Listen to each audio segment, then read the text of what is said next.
Верници и функционери, причестување од една лажичка до организирање роден ден без маски и дистанца за време на пандемија.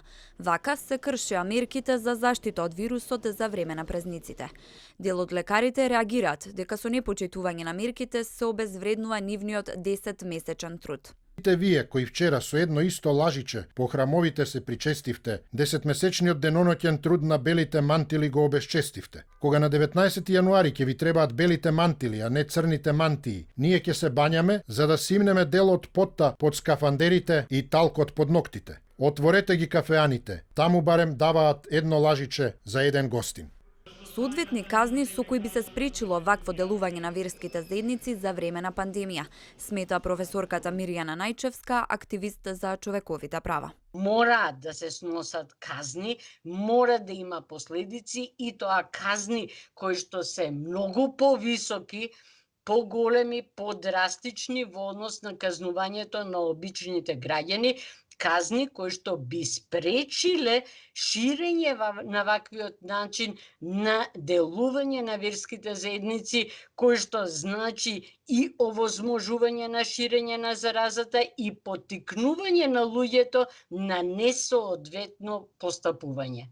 За прекршувањето пак на здравствените протоколи од страна на функционерите на ДУИ, кои го прославија роденденот на нивниот лидер Али Ахмети без маски и дистанца, од МВР поднесува кривична пријава до јавното обвинителство, а на министерот Груби му е врачен прекршочен платен налог од 500 евра по надзорот на Државниот инспекторат за труд, зошто како одговорно лице ја дозволил прославата без маски и го прекршил законот за заштита на населението од заразни болести, потврдија од Трудовиот инспекторат за телевизија 24. На потек е обвинителството.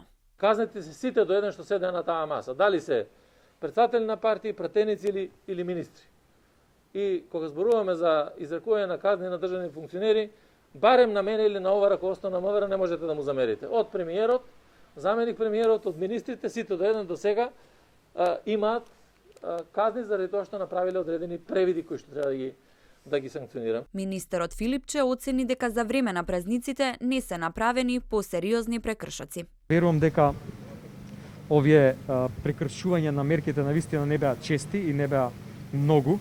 Гледавме по телевизиите. Според здравствените власти, земјава има стабилна епидемиолошка слика, каде добро се менаџираат и делот со тестирања и делот на хоспитализацијата. На следните состаноци со Комисијата за заразни болести ќе биде разгледан предлогот дали после 20 јануари ќе се продолжи работното време на угостителските објекти до 23 часот.